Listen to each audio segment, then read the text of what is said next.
Ein Nebenarm der Donau im Süden Rumäniens im Landkreis Teleorman. Eine der trostlosesten Gegenden Europas. Früher konnte der 56-jährige Nicu Bărsășteanu mit seinem Boot zum Fischen hierher fahren, wie viele andere aus seinem Ort. Doch das, sagt er, gehe jetzt nicht mehr.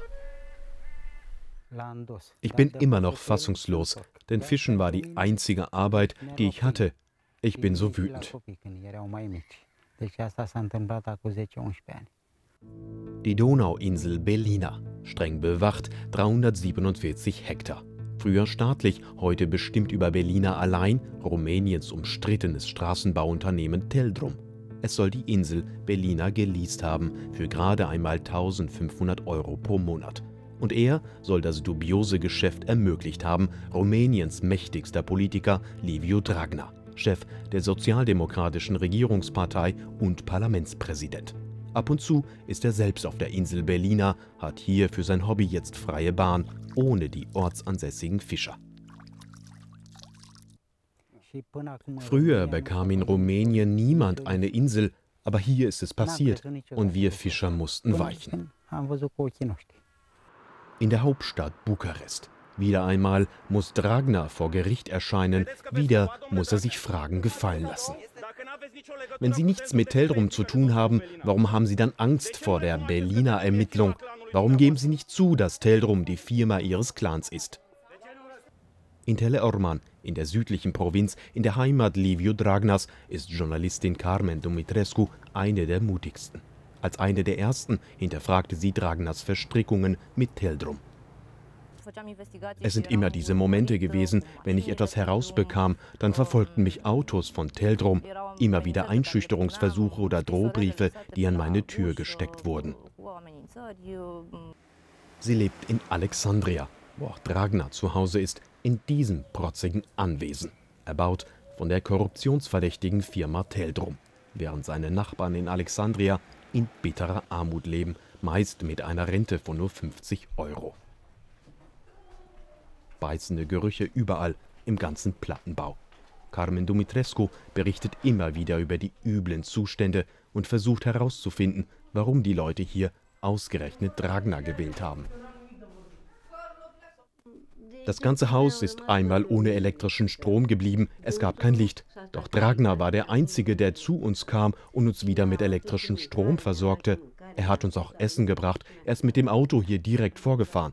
Er persönlich? Ja, Dragnea persönlich.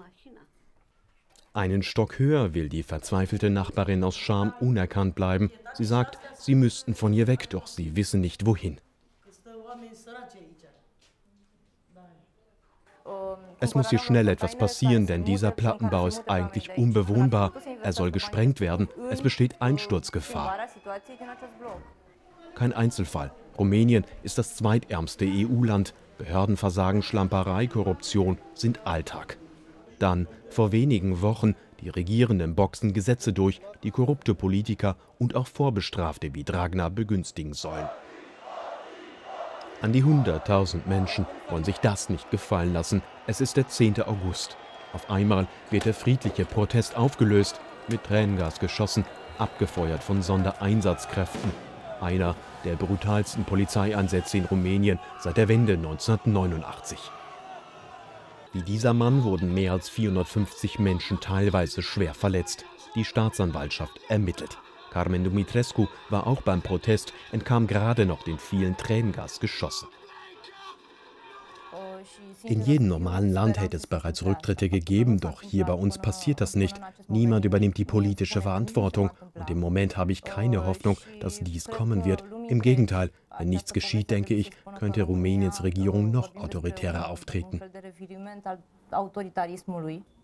So versucht momentan die Regierung, die Proteste aussehen zu lassen als einen so wörtlich gefährlichen Umsturzversuch.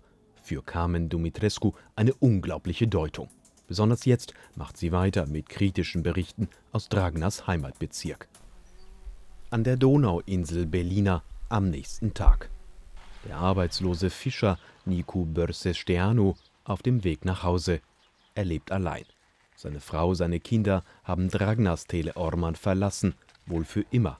Geld überweisen sie ihm, damit er über die Runden kommt.